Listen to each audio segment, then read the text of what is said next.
So we already have Professor Fleming and Professor Roy Darmawan here. Welcome. And before we proceed to our second session, let's have an opening speech by Professor Roy Darmawan. So to Professor Roy, please deliver your speech.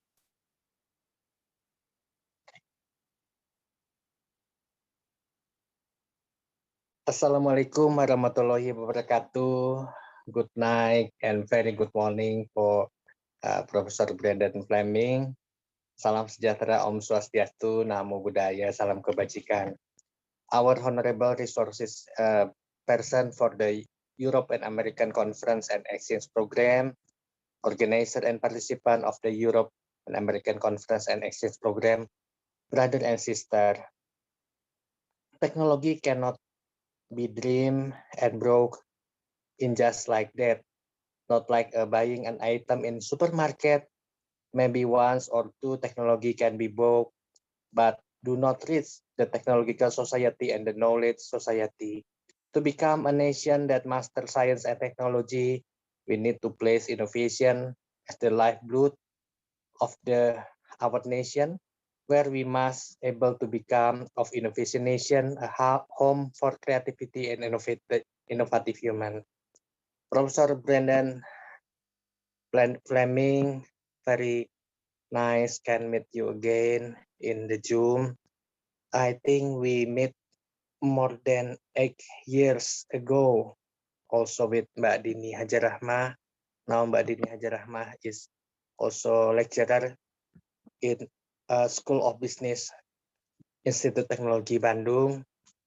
Mbak Dini always says that she become very great through the guidance of Professor Brandon Flemming. We meet in University of Indonesia of Rectorate building and also in Wisma BNI 42 floor, if I not false, and very happy and very blessing we can learn from Prof. Brandon. And also thank you very much, because in Washington now 7 a.m. very morning in America, but Professor Brandon give him to us. Brother and sister,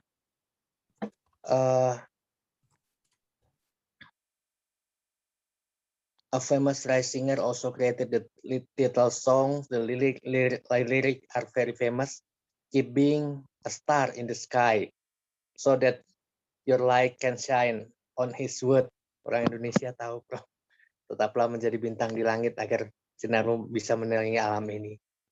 Brother and sister, talking about innovation can be separate from talking about big vision, and we will discuss in two countries, namely the United States and Japan, where the language is very popular. In United States, once lived a great stateswoman named Helen Keller. Helen Keller was blind and deaf since she was jailed.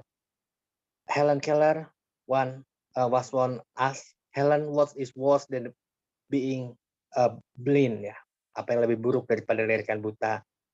Helen not hard, especially Helen says that the worst than a blind is have eye but not have vision. So we hope can broaden our vision through explanation of perspective of Professor Brandon Flemming, and we hope can develop our vision and mindset through the explanation of Professor Flemming. Brother and sister, the greatest danger of crisis is not the crisis itself, but use yesterday logic. So we need to learn about not learning from the past, but learning from the future is the learning from imagination. Good night and thank you very much. Wassalamualaikum warahmatullahi wabarakatuh. Salam sejahtera. Om Santi, Santi, Santi. Om Namo Buddhaya. Shalom dan salam kebajikan. Thank you very much. All right. Thank you for the introduction. And can you see my screen? Yes, but firstly, I would like to read your short profile first, Professor Fleming. Is it okay? Yes. All right. Firstly, thank you so much, Professor Roy, for the great, brief but great short speech. And just like you said, even though other people have harder life than us, like for example, being born blind, but the most important thing is that we have the will to improve ourselves. And one of the ways to improve ourselves is just like what everyone in this Zoom meeting are doing right now, want to improve themselves to be better and learn from the experts, just like our own Professor Brendan Fleming today. So everyone, we will have an entrepreneurship and business innovation class with Professor Brendan Fleming. He is a lecturer at Washington University, Milgard School of Business. He is also a president and founder of PorticoCare Incorporated. He is leading software development and commercialization at PorticoCare Incorporated, a health data management company creating platforms for patients to manage their health data. And he has also applied accounting strategies and sociology frameworks to prescribe strategies in startup in the Pacific Northwest and Southeast Asia. He has also collaborated with and mentored 100 plus entrepreneurs on topics of strategy, product development, business models, idea validation, innovation assessment, intellectual property, and career development using economic and strategic theories. So now we have this great Professor Brendan Fleming, who is a very comprehensive professor. He seems to know everything and has experience at everything. So make sure that you wouldn't waste this opportunity and pay attention to what will he say to us. Okay, so please welcome Professor Brendan Fleming. Thank you very much. So what I wanted to do is spend a couple minutes just introducing myself, give you a little bit more background on what I'm doing. As you saw, I am a professor, but I'm also running I'm on my second startup that I have run. So that's what I'm working on. So I'm gonna talk a little bit about that. Then I'm gonna talk about how you create a business case. And in particular, how do you make the business case when it comes to ideation, innovation, and market exploration. And so then we'll end with some Q&A. So a little bit about me. My previous work experience, I worked at a plastic injection molding company. Then I worked at Development and Transition Research Think Tank at the University of Michigan. And then I have my PhD from the University of Washington, Foster School of Business. And in particular, I studied entrepreneurs and startups. And so that was my focus of study was entrepreneurs. And so that was my dissertation, was studying entrepreneurship. And what I'm doing now is, in particular, what I'm working on now is a startup that's related to health data. But before that, I was running a startup for about a year and a half that was in cancer diagnostics. So we have one of the leading cancer research companies in the centers in the world, for the Fred Hutchinson Cancer Research Center. And they had developed technology that had been converted into patents and then needed a company built around that technology. So I led the building of the company, the startup that would exploit the diagnostic tools that were developed at the Fred Hutch. And the diagnostic tools that they were working on were related to leukemia and bone marrow transplantation as a treatment for leukemia. And so they were the diagnostics that they were working on related to whether or not the leukemia treatment, the bone marrow transplant, was successful. And we had to work with pieces of scientific equipment and develop software to connect with those pieces of equipment that would manage the testing workflow. So that's what I did. And I built the team. I brought on a chief technology officer. I brought on software developers, and we started to develop the software package that would be part of that diagnostic tool. I left that company to start my own company with some of my former team members. And right now we're working on a startup that's related to health data for pregnant and new mothers. So in particular, how do you manage all the health data information and connect to your social network and connect to your doctors and share medical information across those different pathways. So that's what we're working on right now. And we're like 2.5 months in on that startup. And it's a software as a service startup. So that's my background. And in particular, when I look at ways that I can help you and the ways that I've been helpful for other entrepreneurs is in providing guidance and mentorship. But usually it's about asking the questions that help you understand what are the big holes in your business that you have to address when it comes to building out your company.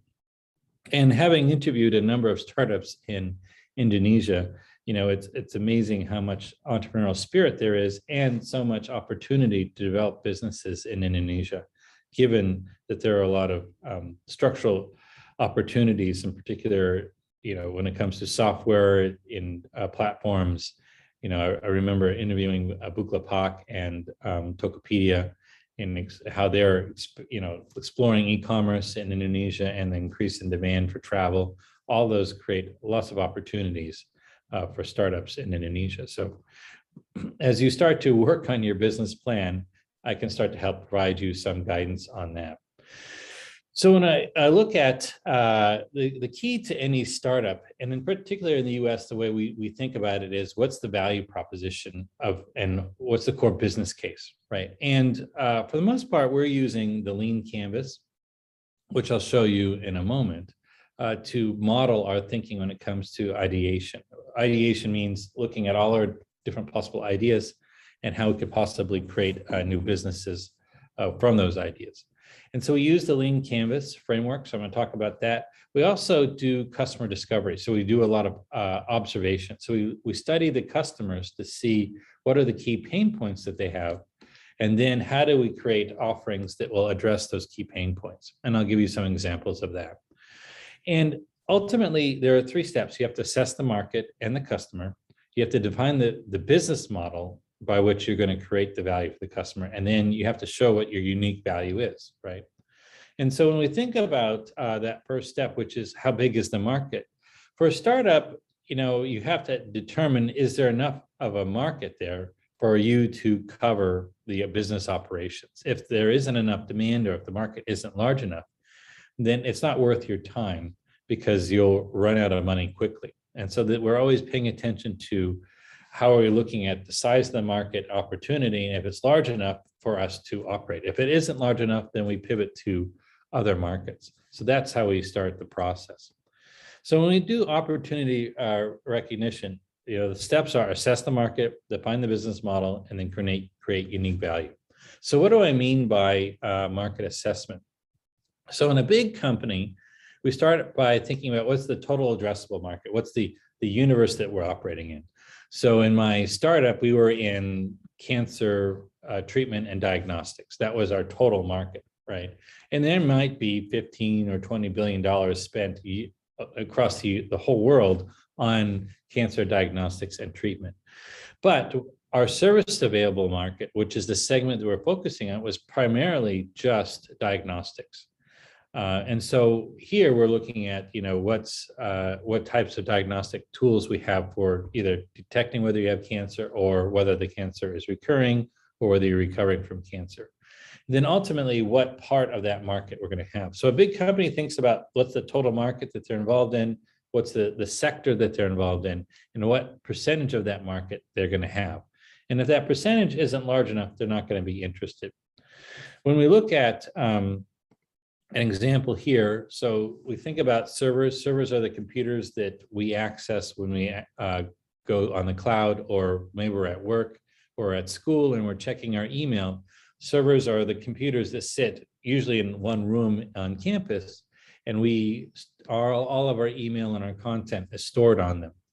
And so when we look at the whole server market, right, and remember, servers are used in the cloud platforms. So Amazon, Microsoft, Azure, all of those, Google Cloud, have these huge farms of servers that basically store our content. So the total market for purchasing server computers is about $50 billion. Now, of that market, there are servers that small businesses use. And you can also think about other institutions that might need a very small server, right? They're called razor blade or pizza box servers. And that market's about 2 billion. So it's a much smaller market of the whole market. And that's the served available market for those small servers.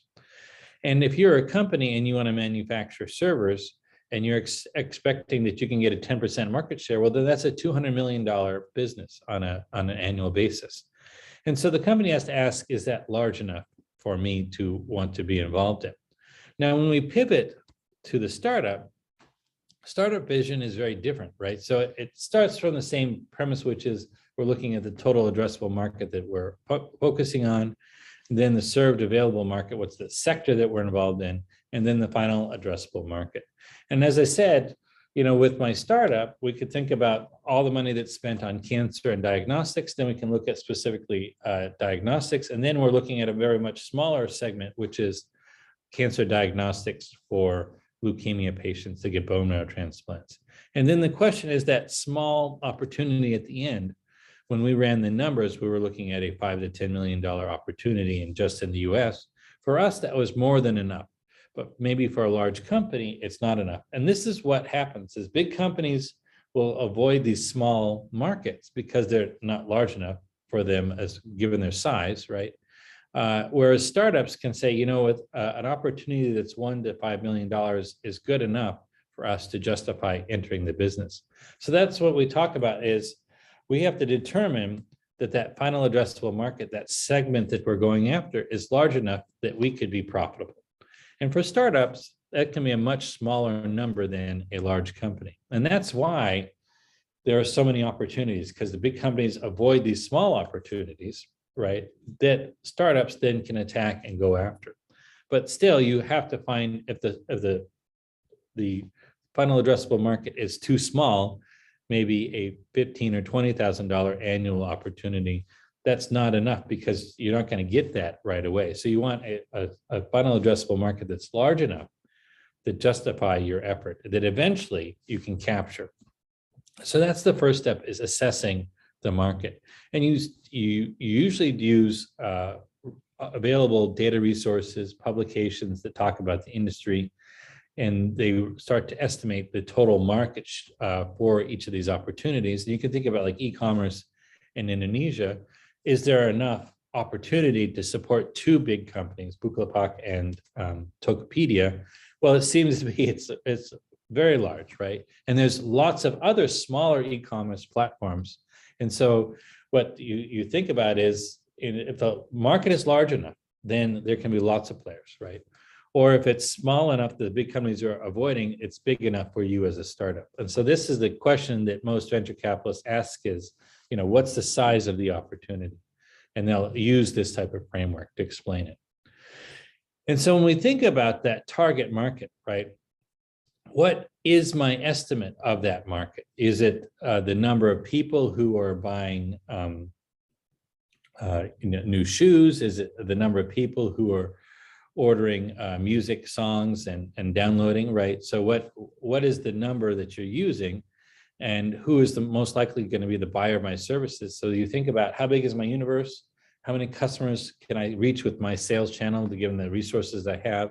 And who will likely be my customer? And you can start to use this information to sort of calculate what we call a back of the envelope estimate of our target market. So say you have 10 salespeople and they can do 5 calls a day, right? So that's 10 times 5, and how many days a week they're going to make calls. And you can start to do the math to figure out how many calls they can make, but how many of them will convert, right? What percentage of those calls will convert to sales? And this is another way that you can estimate the market size of what you're going after and then calculate your potential revenue. And this is something that investors really care about a lot, which is what's your potential revenue? Do you have monthly recurring revenue? And how did you estimate your revenue growth pattern? And you can use these tools to do that. So once you've explored your the market, right? How big the market is, the next question is, what's your business model? And the business model platform that I like is the Lean Canvas. So It's available on leanstack.com, and it's for free, and you can edit and update this one-page business model or business plan. And the beauty of this is that you can, it's one page, right? You can iterate and improve and adjust it over time.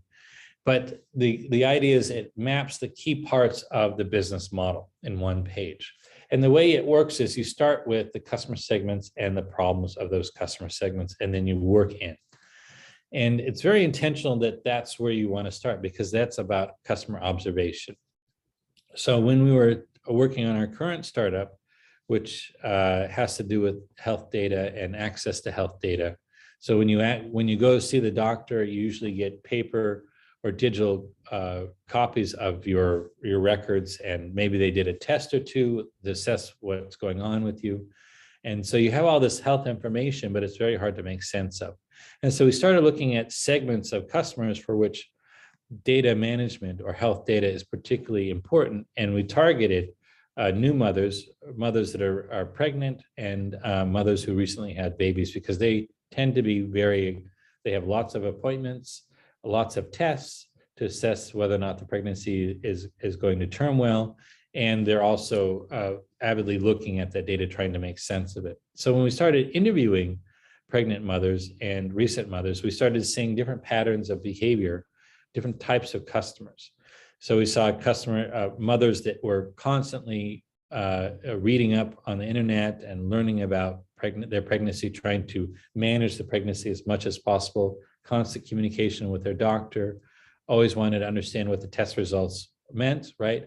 So that was one type of pregnant mother. And then the other types that we see are more passive, meaning that they're less likely to be doing a lot of research on the internet, less likely to be waiting for the next test result to come in and make sense of it. So that ended up meaning that we had two different customer segments that we wanted to look at. And particularly, we want to look at the customer segment that was more active.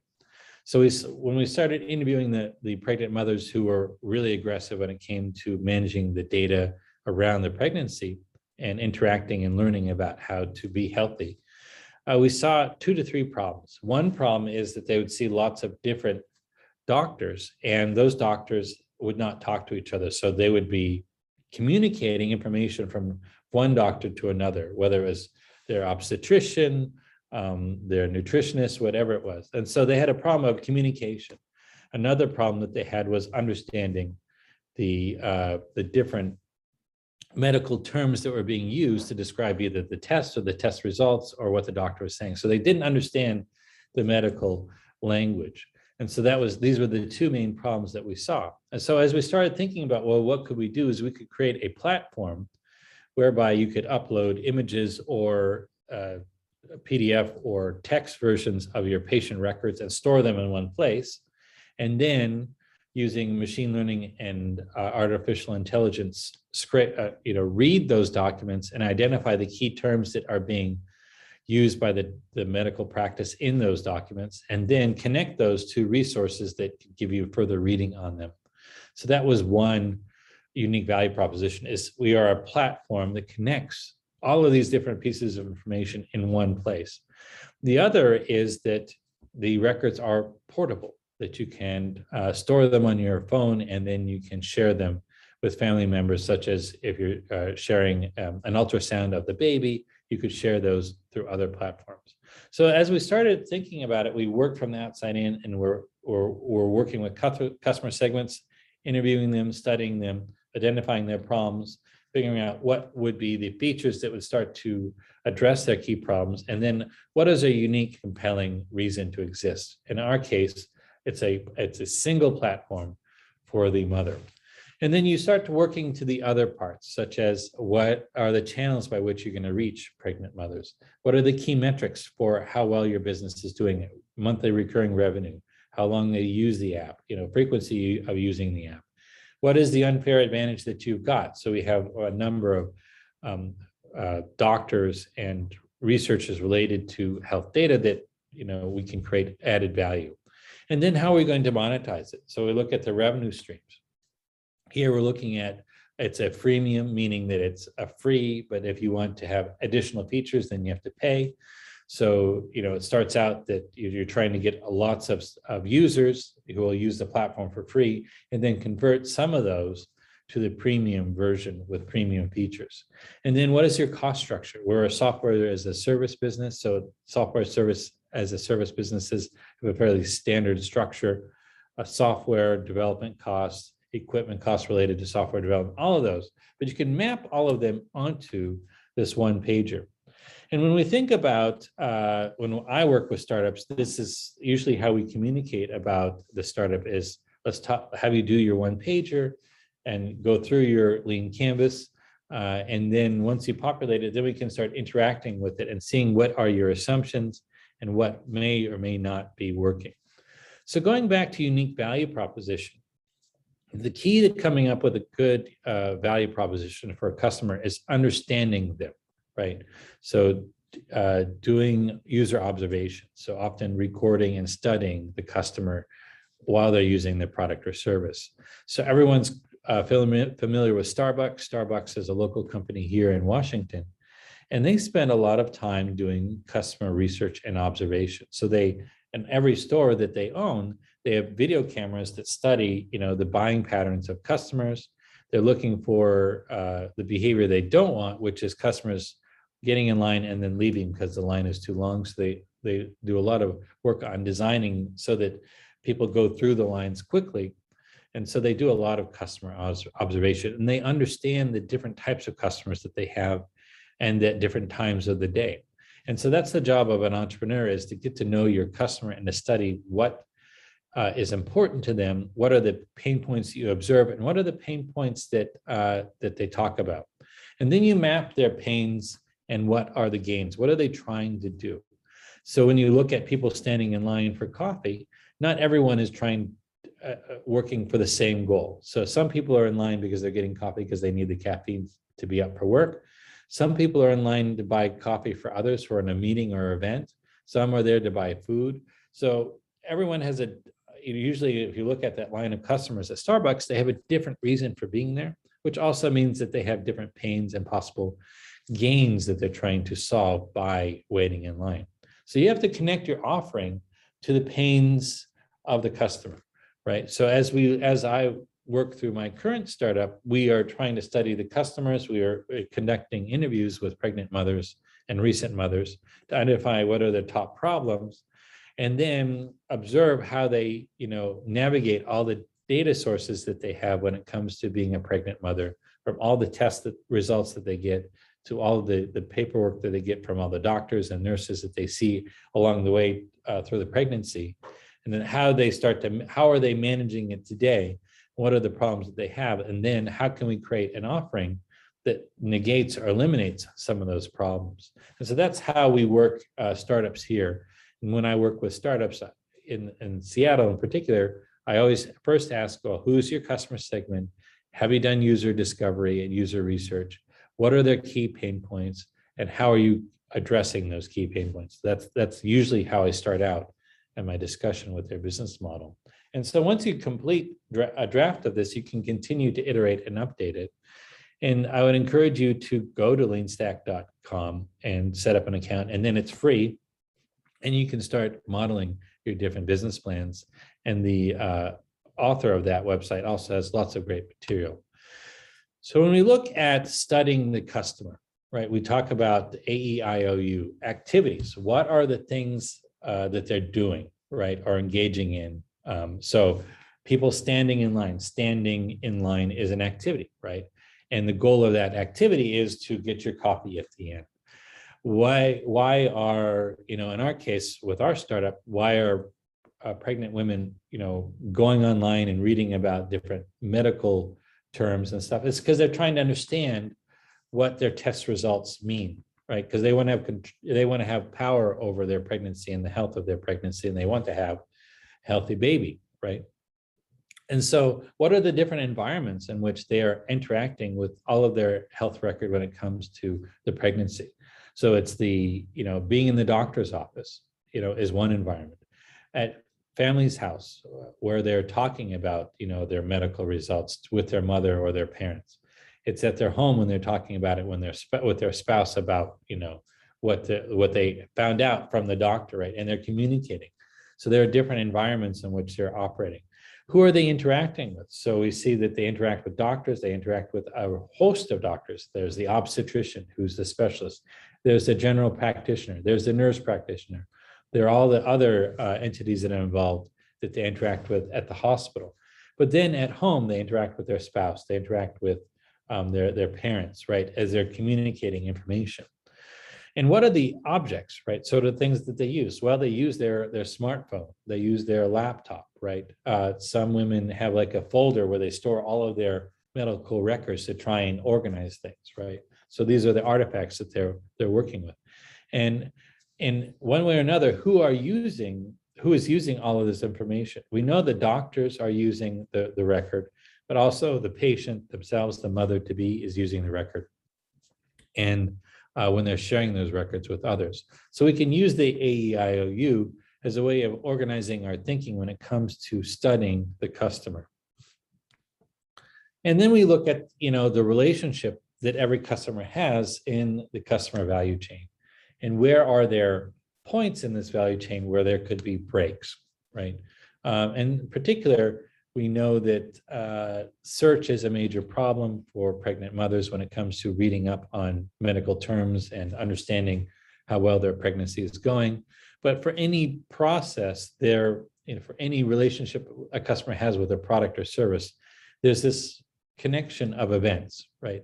And so what we look for is, are there breaks in this chain that could be opportunities for business? Are we paying attention to all of the links to make sure that we're assessing that, the value chain is healthy? And if it isn't healthy, what you have is a breakdown in consumption. So an example of a big company, Boeing makes aircraft, right?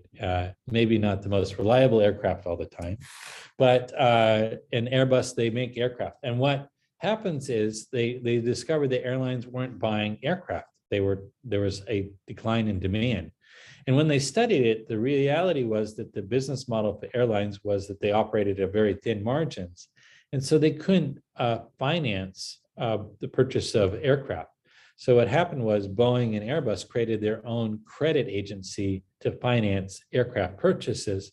So now they not only manufacture, but they also finance the purchase of aircraft by the airlines. And so once they added that element of financing to the value chain, it started going again, right? And so oftentimes when you see a decline in demand, it's because one of these links breaks, right? In Boeing and Airbus's case, it was the financing of aircraft. The airlines couldn't afford the aircraft, although they needed them. And so they became the self-financers for the aircraft or for the airline industry. So when we look at hassle maps, what we look at is the whole process from the perspective of the customer. So when we look at movie rentals in the United States before Netflix and streaming content, right? In the United States, you would have to, 15, 20 years ago, you would go to a movie rental place where they had lots of DVDs or VHS cassettes on the wall. And you'd have to drive to the store and you'd have to wander the aisles looking for the movie that you wanted, right? And the reality is that the really popular movies were not available. They were sold out. So you had to continue to look until you found something to watch. But what happens is that you had 5 days to watch the movie and then you had to return it, or you pay a late fee. So this was the process. There was a lot of complexity to trying to find a movie to watch. You had to drive there and you had to drive back.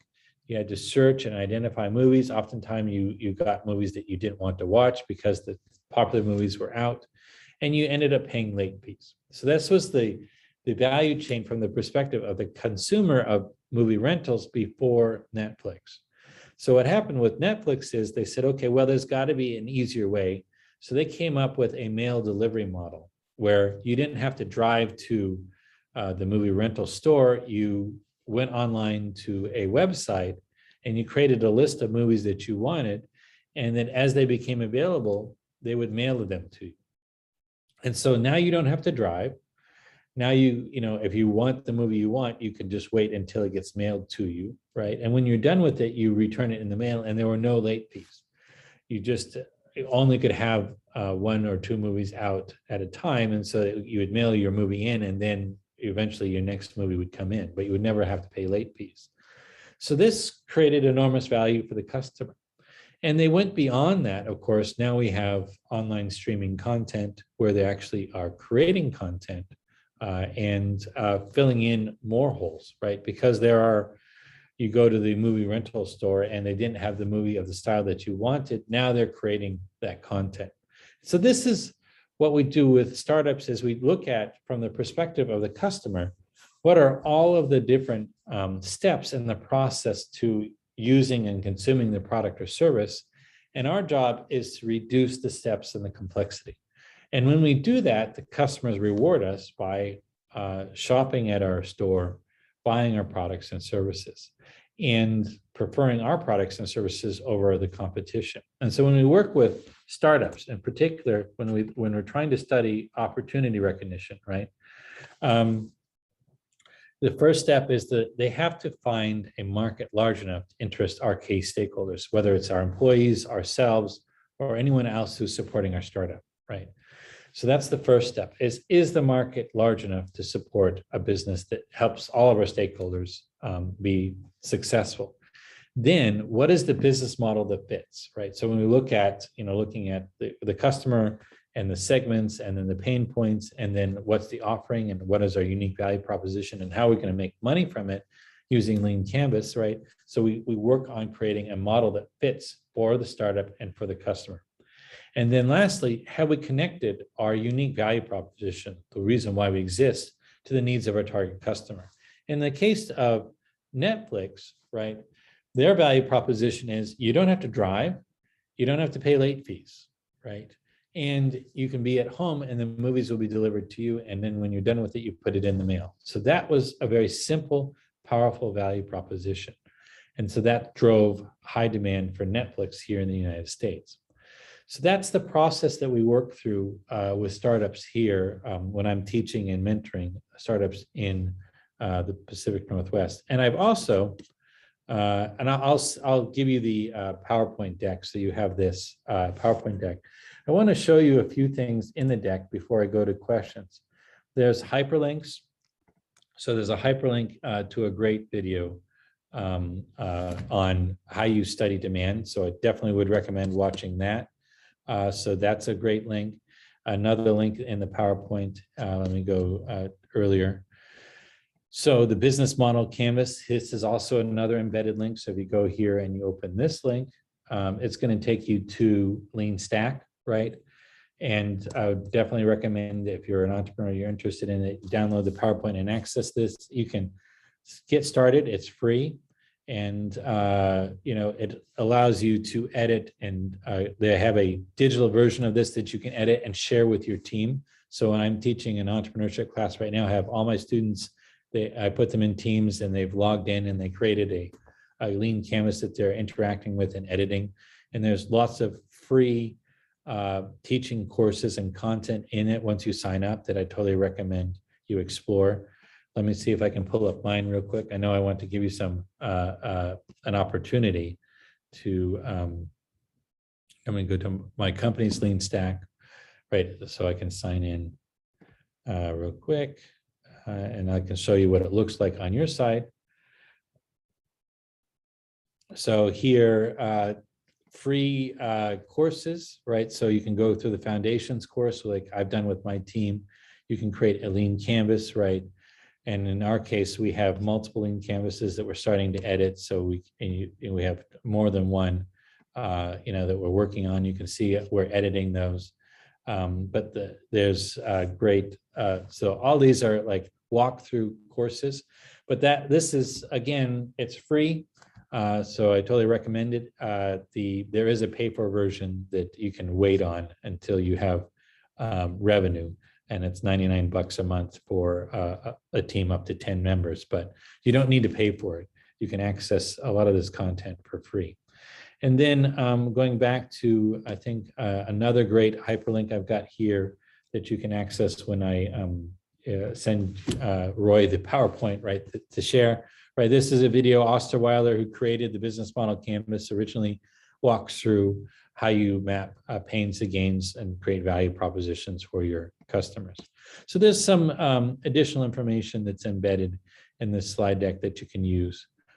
So yeah, but that's a quick synopsis of where I start when I'm teaching and working with entrepreneurs.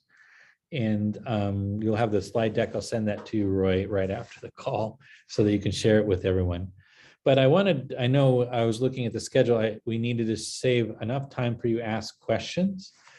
So go ahead and use the chat or however you want to interact with me to ask questions.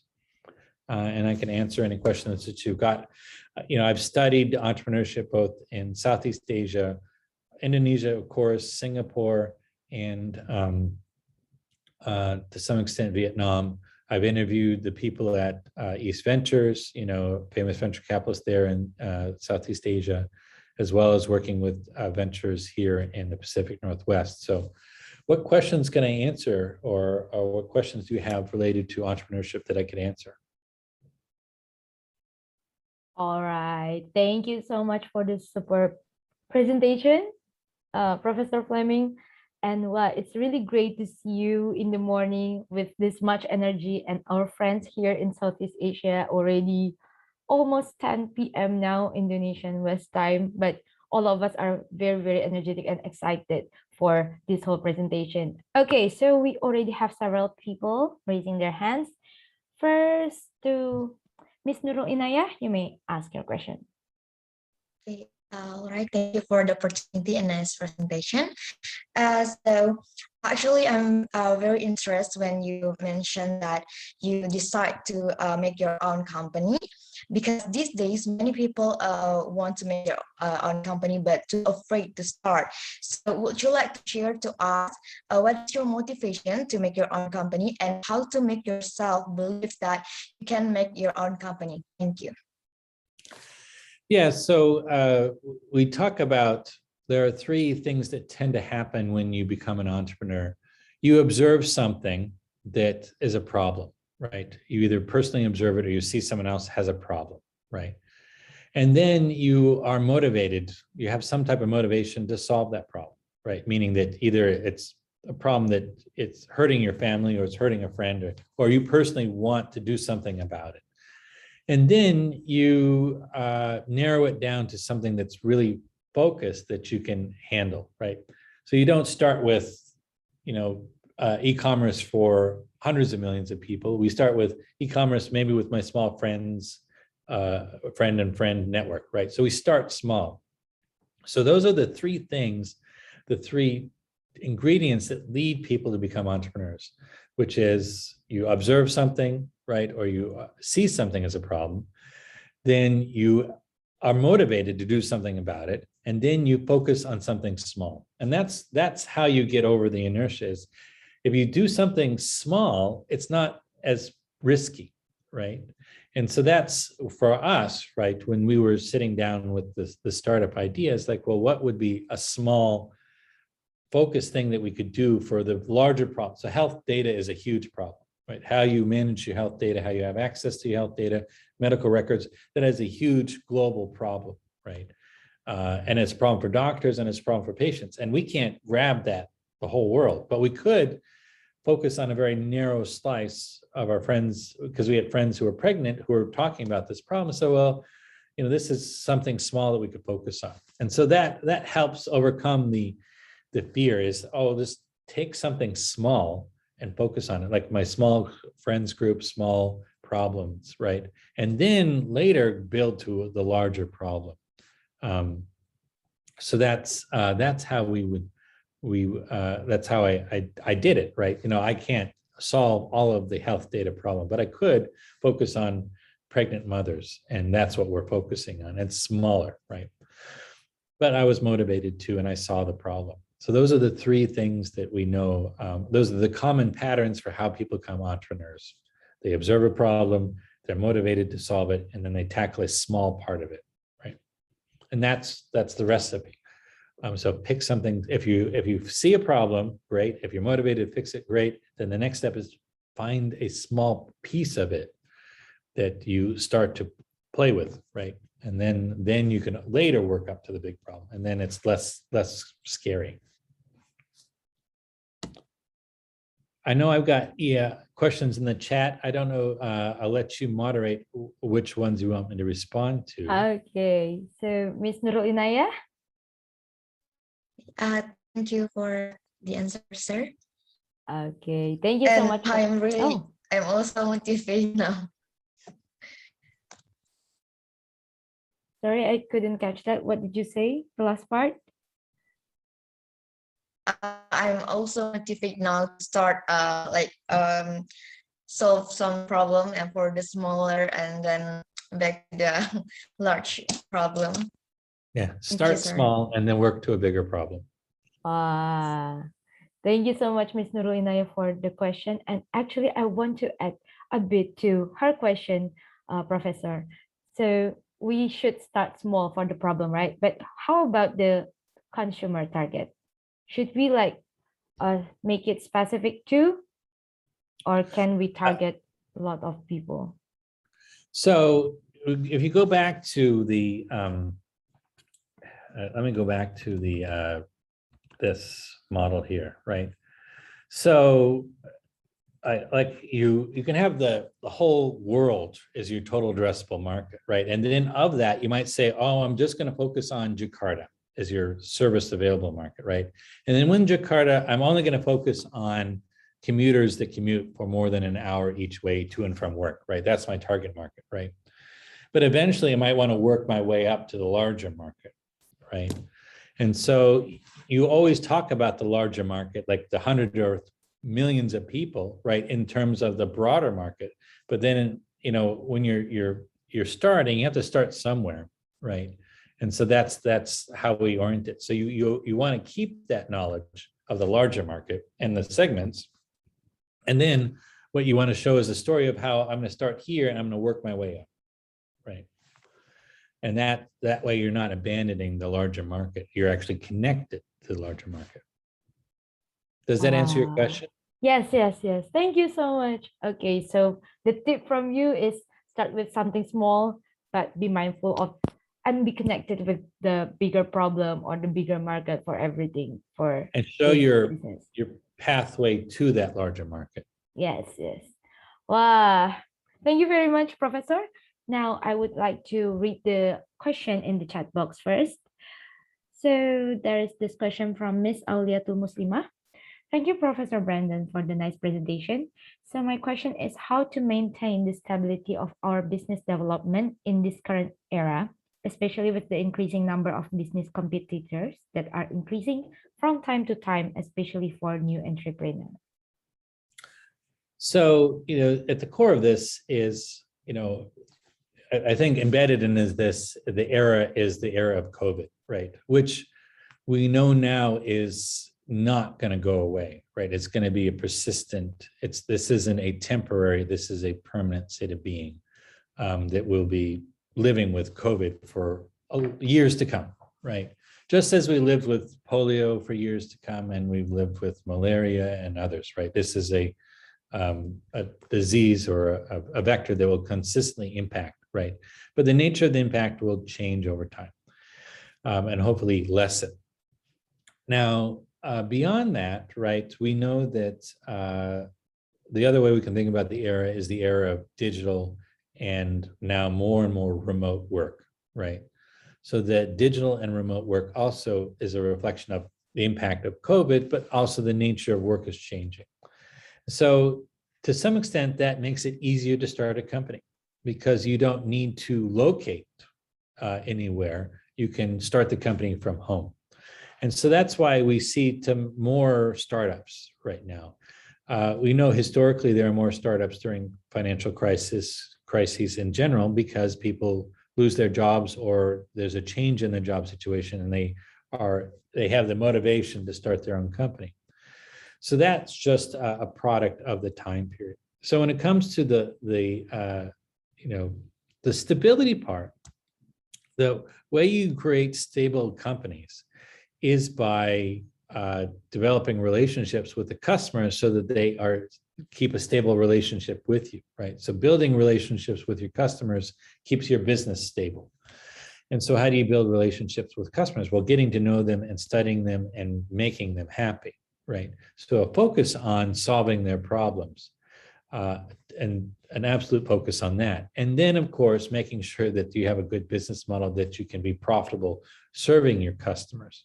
So the idea, you know, one thing I didn't talk about today is cash flow analysis. So when we think about stability in startups, most people go to, is there stability in the cash flow? Meaning that can you continue to pay your bills? Can you continue to pay payroll for your employees? Can you meet your promises to the customer and still have enough cash in the bank to pay everyone and to pay all your costs, right?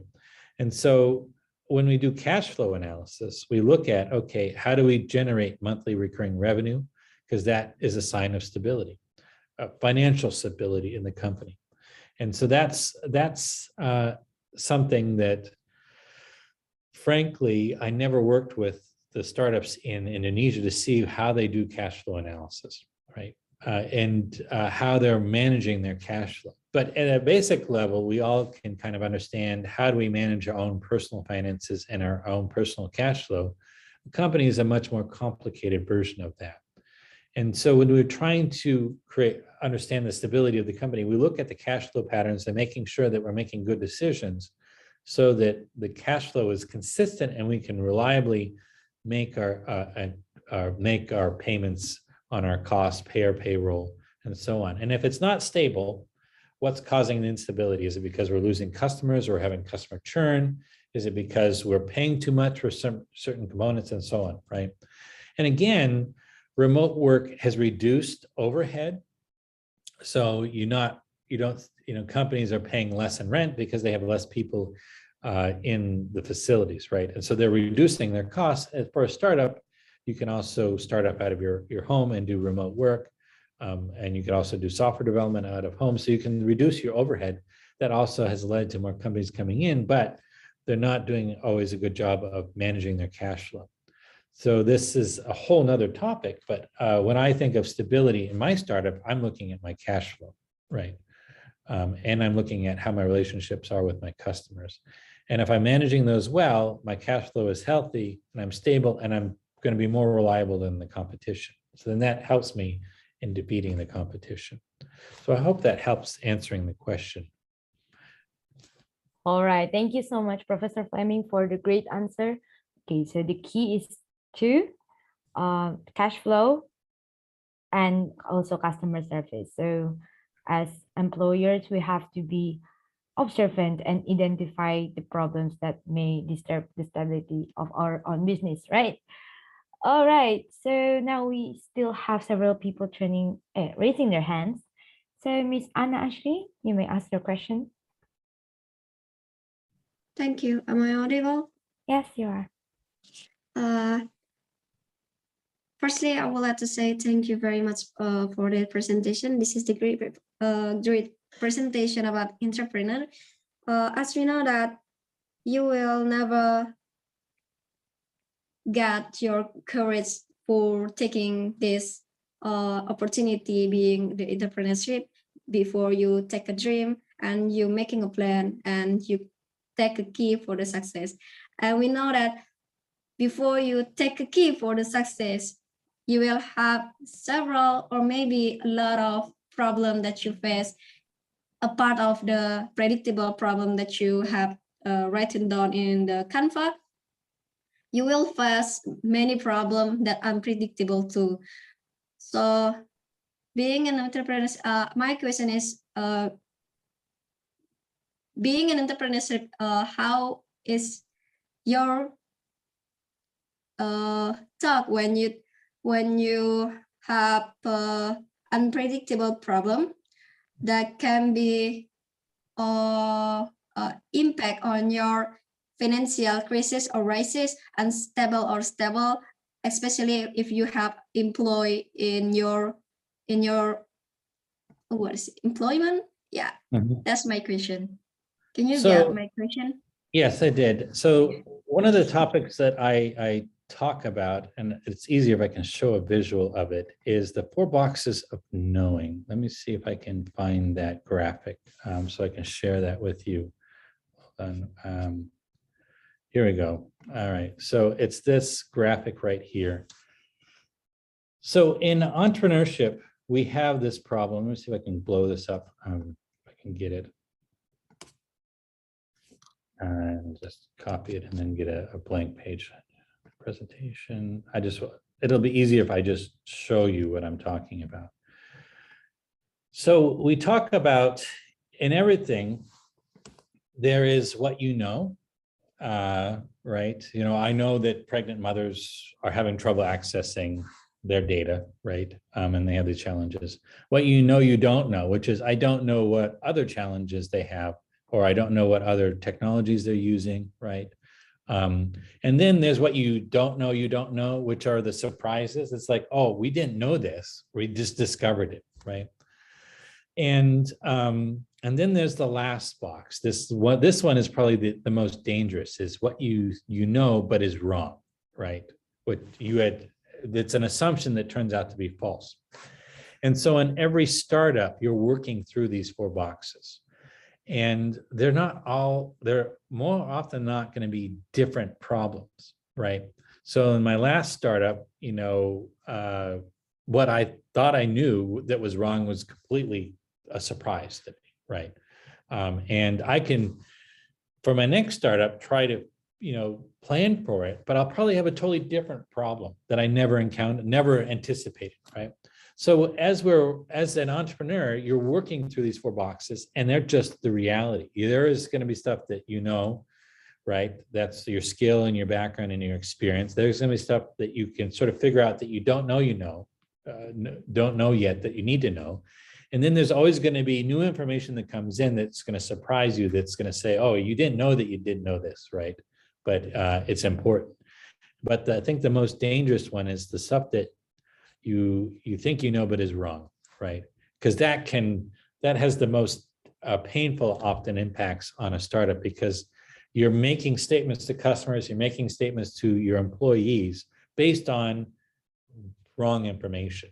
And so they can impact your integrity and other things. As long as you're transparent and say, you know what, I told you this, but I was wrong, right? You know, that's the thing that you have to get good at, is when you encounter these things that you were wrong about, being honest with them. And I think as I work with my mentor, and as I work on my second startup, it's like you work through these, you know, through life like this, but you work through in a startup like this. And it's really critical to be transparent to your employees, to your investors, to your board members, to your customers, when you fall into this box here, which is when you tell them something and it turns out to be wrong, and you're transparent about how that happened, right? Everybody expects that you're going to be working through these other 3 boxes, and that's just a part of, like, you know, the surprise is what you know, what you don't know that you don't know, right? Those come in, and then you move them into, okay, now that I know I don't know it, right? I can now have a plan for how do I get more information, and so on. And you're moving the boxes through, but being very careful about, you know, how you handle that wrong box, right? And so that's the nature of entrepreneurship. Every startup is going to have different problems. You're not going to, more often than not, there aren't consistent problems, except for in the chat, there is a special case. Family businesses tend to have fairly consistent types of problems, very much like what Mohammed has talked about. And this is why in my company, in our employee handbook, we do not hire direct family relatives, right? It's just to keep those problems out of it. Having worked in the family business and being part of it, that is a fairly known, consistent pattern of issues in family business. But for the most part, right, you might be doing a software as a service business A and B, but they're going to have different problems. You're going to have different people employed there. You're going to have different customers. You're going to have different circumstances, and that's just part of life, right? And you're just trying to work through the information in that environment and try not to make too many mistakes in this wrong box. But again, you're going to make those mistakes, and that's just a reality. We are not perfect creatures, right? I don't know if that answers your question. Yes, thank you. All right. Thank you so much, Miss Anna, for your question. And it's a very interesting answer because, yeah, the wrong thing that we think is right can sabotage us from inside. And it's really Yeah. important, I guess. And Professor, it's actually time, but would you mind to answer the rest of the questions or should we end? Sure. Okay. Yeah, I have time. Okay. Okay, so I will go to the chat box first. This is related to what you have mentioned. From Muhammad Fatih Aska, he asked, okay, thank you, Professor. I have a question. I have a family-run business. So sometimes it's very difficult to navigate the challenges and the approaches that we use to have for non-family business may not be applicable here. For example, I'm not comfortable for punishing my own uncle for being late at work or missed deadlines. So how to be professional in a family-run business without hurting our family relationship? Thank you, Professor. So my family had a 30-plus-year-old plastic injection molding company. So I told you one of my first work experiences was in that company.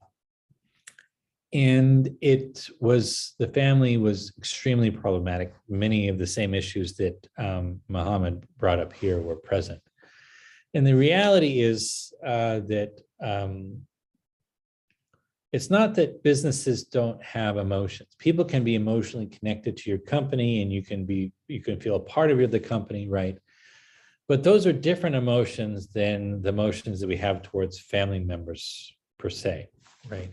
And so when you're merging those two sets of emotions, you get these issues. So for instance, how do you provide oversight on an older family member, right, that you're supposed to be managing, right? So then you have the age disparity and you're supposed to be deferential to older family members, but they're reporting to you and you're their boss, right? And you're supposed to evaluate them frankly, right? And now you're crossing lines here and you're starting to run into conflict between different norms of behavior. The norms of business, which is to evaluate people accurately for the work that they do, and the norm of deferential treatment to an elderly family member, right? And then you can have all other types of conflicting sort of like moralities or rules of behavior. And so the only companies that manage this well basically say that the family ends at the door of the business, and there are rigid rules and they're going to be held accountable, right? But very few companies can do that, frankly. And usually it's a patriarch or a matriarch who runs the company who imposes this will and makes sure it happens, right? But not every patriarch or matriarch is able of doing that, right? So there is a whole program at the University of Southern California that my family went through on family businesses, and 3/4 of the program is therapy. So working with therapists to resolve family issues, and then about 1/4 of the time was working on how to resolve company issues, because the family issues bleed into the company, become issues for the company. So I made the conscious decision on every startup I've been in that, in the employee handbook, in the rules of the company, we cannot hire direct family members, right? We can, there are other relationships we can have with the family members, but we can't have them in lines of command, right? So we can never have people who are closely related, right, in a chain of command. They could be in other chains. That's not a problem. If they're completely separated by space and different groups and different managers, then that's manageable. I mean, it's doable. But if you have too many family members, then that becomes an issue too. And, the answer isn't, just shut down the family business, because that's not a good answer, right? Because you're going to have these problems. The answer is to have frank discussions that's hurting the company, that you can't do the things that are good for the company because family relationships are affecting those decisions, right? And that's the therapy part, right? Is to work through how the family is going to resolve these conflicts in a productive way, or else the company is going to suffer or even die, right? And so that's the only guidance I can tell you, is that, if you're going to have a family business, you have to spend a lot of time working through and resolving family issues and having these discussions, like saying, hey, my uncle, we need to sit down because I'm supposed to be managing my uncle. Here's the evidence that he's not performing, but because he's my uncle, I'm having a trouble writing that review, right? So how do we resolve this issue, right? That's what you do, right? In family businesses, you have to do a lot of family discussions and a family therapy. And when I mean therapy is talking through and resolving these issues. Now, if the family can't resolve the issues, and if they're persistent, then I would advise you get a job somewhere else. Yeah, that's the last resort. Thank you so much, Professor. Maybe it's not easy. It takes bravery to sit down and talk like that to your own family member, but it's needed because business is business, right? Okay. And if you Yeah. can't do it, then that's a signal that you probably need to find another place to work, right? So True. All right. We have Miss Suci Ramadhani Aziz. Please ask your question. Okay, thank you for the opportunity, Miss Dara. I want to ask to Mr. Brandon. One of the important things that must be done when build a business is to determine the customer segment, because many new business fail because they are not commitment and do not focus on the customer segment. So my question is, for the current digitalization period, what segment is very supportive for the smooth running of a new business, and how to commitment to maintain customer segment, sir? Thank you. yeah, well, there's a short answer, which is the best customer segment is a paying customer segment, right? But customer segmentation is really the bailiwick or the area of marketing and market strategy. In the foundations course, which is free here, right? That if you set up an account, they'll talk a bit about how you start to think about customer segments and how you identify them, right?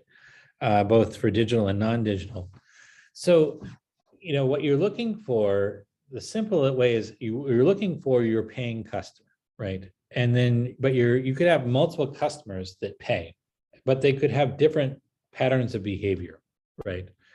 So, like the mother with 2 kids is going to have, if they're paying customers, has a very different behavior than, say, a recent college graduate would, right? Who's working at their first job downtown Jakarta, right?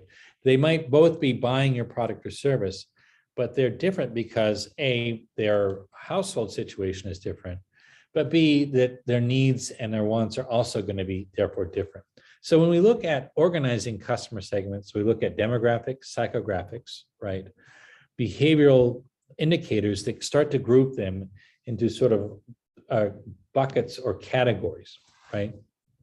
And what we do is we study lots of customers and we start to look for patterns that start to group them into clumps. And then once we've started to organize them some way, say, okay, it seems to be people with children are very different with people that have no children, right? Young couples without children. And then couples are very different than, say, single people, right? And then working professionals are different from, blue collar workers or people who do hard labor, right? So we start to see patterns of behavior, and this is where observation is critical. You study the groups of people to look for the patterns, and then you start to interview and talk to those subgroups to see if what you're seeing is consistent, and you start to identify these subsegments. And then you start to see what their patterns of purchasing are. So we talk about recency, frequency, monetization, right? RFM, right? So how recent was their last transaction? How frequent are they making transactions? And how much are they spending in each transaction? That's another way to organize them. So when you look at Starbucks, the example of if you were to sit down at a Starbucks and just watch people go through a line, right? So, okay, who tends to buy just a coffee and leave? And who buys a coffee, a sandwich, a bottle of water, fruit, buys a lot, right? that's a different behavior, that they're spending more per purchase. And then say, okay, how many times does this person come back? Are they there more than once a day? How frequent are they coming, right? How recent is it every morning, right? And you can start to organize people using these frameworks. And once you do that, see, then you're starting to organize them also based off of things that matter to the company. So the monetization part is key. So when you go in and calculate the lifetime value of a customer, you multiply the times they visit, how much they spend, and that gives you the lifetime value of a customer. And so what you'll see is when you start to segment customers by psychographics, demographics, and other criteria, and then see what the RFM, recency, frequency, monetization patterns are of those different groups, then you can say, okay, well, this group tends to come more often and spend more. So I should focus my attention on making them happy, right? So how do I make them happy? So that's how you start to target the customer segments that are going to be more profitable. But this is, I'm a little bit on thin ice here because this is the area of market strategy, and I'm an entrepreneur. I use it, but I'm not a specialist in market strategy. So your marketing professor is probably the best person to talk about. How do you segment people? How do you group customer segments? How do you study the purchasing behavior, and how do you determine which is your most profitable customer? All right. Why? This is not even your specialization, but your answer is already very comprehensive for newbies like us. Thank you so much, Professor. Okay, so one last question from Miss Ria Rahma. Yes, thank you. Okay, my question is, we sell a common product, and many companies sell those kind of products, so that we are confused to find what is our unique selling to make a difference. So say two companies are selling coffee, right? And it's the same product, right? And you're trying to figure out why is one doing better at selling coffee? Is that the question?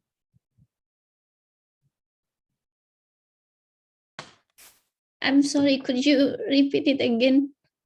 So you have two identical products, right? But one is selling better than the other. And you're trying to figure out why, if the products are the same, why is one performing better? Is that the question? No. I mean, many company in Indonesia sell that kind of product that we do sell it to. So many competitors there, and to us it is so hard to find our unique selling to make the difference. Then as you mentioned before, that when we get the unique selling proposition for our company, that we will easily to get attract from the customer. So my problem is how to find our selling unique proposition. So one, I would recommend watching Osterweiler's video on unique value proposition, because he goes through it to some extent. But ultimately, your unique value proposition is either an insight or an added feature or service that makes it easier for the customer than your competition. Now, bear in mind, your competition is always going to be seeking out ways to copy and mimic you, right? So you want to have multiple unique differences, and they can be small, but they add up to one major difference that leads the customer to buy from you. So I remember when I was interviewing Bukalapak, I said, so what is different about you from Tokopedia, right? So Bukalapak focuses on the seller, right? So their primary focus was on the seller, I believe. And Tokopedia was primarily focusing on the buyer, right? So they had very different approaches to an e-commerce market. And so the set of decisions were radically different. So with Bukalapak, it was all about managing the sellers' accounts, helping them, with their inventory, helping them solve problems. Whereas Tokopedia was all about display and making it attractive for the customer segments. And so they were totally different approaches, right? And they could coexist because they had a different center of focus. You can't do both. It's very hard to focus completely on the customer and focus completely on the seller in the e-commerce. Usually you're picking one over the other. And so here it comes down to a set of decisions and choices. And so what you're looking for is lots of small little things that you can do that add up to a big difference in the end to the customer. And so your job is to figure out what are the set of small things that you can add to your product or service that make the life of the customer better, right? And then focus on those, because then they become systems of choices that are harder to duplicate, right? A single choice is easy to duplicate, but a set of choices is hard to duplicate. And so when we think about things like Netflix, right? They were going to do mail delivery. They were going to set up mail delivery near the big cities. You know, they were creating a queue that comes up with recommendations. They had lots of decisions that as a whole created a harder landscape for competitors to duplicate. So when I talk to entrepreneurs, I usually guide them towards a system of small things that make the customer's life better, to add up to a much better experience as a whole for the customer, as opposed to just one individual thing, because then it's easy for a competitor to duplicate one thing, but it's harder if there's like maybe like 5 or 6 small things that you do well, a little bit better, or add value to the customer. And then the competitor is trying to figure out, why are you doing better than me? You've got, is it because of this one thing, and they try it and it's not enough, right? So that's usually what the guidance I give to startups is, to come up with a set of small things as well as some big things that, as a whole, make it hard for the competition to duplicate. But you only will be able to do that if you study the customer and you do a lot of customer research to figure out what are their pain points, and you start to tick off pain points that you're eliminating for them. So systems thinking is usually what we refer to here as a systematic approach is the way to sort of hold back the competition. All right. Okay, thank you. All right. Hope that answers your question, Ms. Ria. And that was the last question for our Q&A session tonight, or this morning for Professor Flemming's time. Once again, thank you so much for being here, Professor. And it's really an honor for all of us. We are not even a student of University of Washington, but we can get this very, very insightful lecture that will hopefully inspire us to do our own business, or maybe start from joining business case competitions and all other useful purposes. So from the committee, on behalf of the committee, we would like to give you a certificate as the speaker for today's session in this event, America Europe Exchange and Conference session. To you, Professor Brendan Flemming, for your dedication as a speaker for tonight. And hopefully we can meet soon. Hopefully we can invite you directly to Indonesia. Have you ever been to Indonesia, sir? Oh, many times. Yeah, I've Whoa, traveled many where? times. Jakarta, Bandung, Bali, multiple trips to Jakarta and Bandung, but only one trip to Bali. Hoping to schedule another one with student team. I usually bring students, MBA students from Washington there. But all of the travel has been shut down because of the pandemic, but hope to do it again soon. And I have family from Jakarta. My grandmother is Dutch Indonesian, so. Oh, so you're like part Indonesian too. Wow, that's so nice to hear. Okay, which part of Indonesia that you like the most out of the three? Well, I'll be honest, Bandung is one of my favorite places, right? And then Bali was great, but I think I like Jakarta better. So. All right. So everyone, even Professor Flemming from the US has already visited Indonesia. So all of you guys who are in Southeast Asia but never been to Indonesia, please come.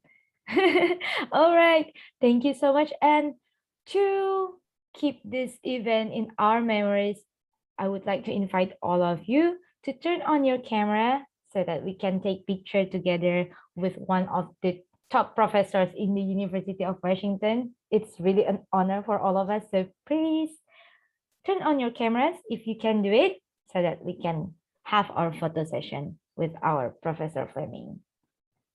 Okay, Professor Roy Darmawan is also ready to join the photo session. Thank you for being here too, Professor Roy. Yeah. So. All right. we will wait for a bit, yeah, because several people are still turning on their cameras because they would not want to miss this opportunity to take picture not only with Professor Roy Dermawan but also our Professor Brendan Fleming from the US. Wow, this has been a quite long session because we passed the time, but I enjoyed it and I'm sure and I hope you guys also enjoyed it because we really got a very, very insightful new knowledge from Professor Fleming. Okay, I think most people already turned on their cameras, so we can start our photo session. 1, 2, 3.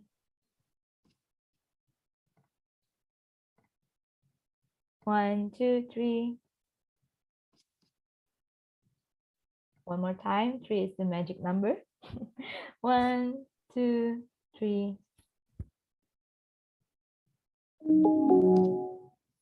All right. Once again, thank you so much, Professor Roy, for being here to give us this opening You're speech and welcome. being Thank you here very with much. us.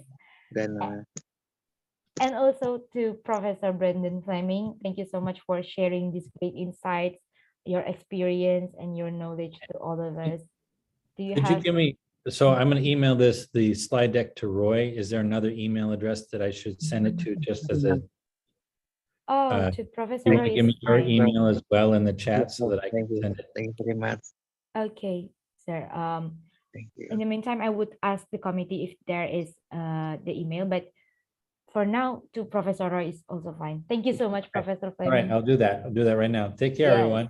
Thank you. Thank you for making Okay, time Prof. in this Brendan. morning there to all of us. And for all of you guys for being here at such an hour, but you are still very energetic and very curious about a lot of things. And Professor Fleming is also very energetic to fulfill our curiosity. So once again, thank you so much. Thank you very much. Thank you. Take care, everyone. Take care Take care, too, Professor. So, Thank you so much. And this is the end of our session for tonight. And on behalf of the committee, I would like to thank all of you for your attention and also for your curiosity. This is an enjoyable session tonight. And also on behalf of the committee, I would like to apologize for any shortcoming.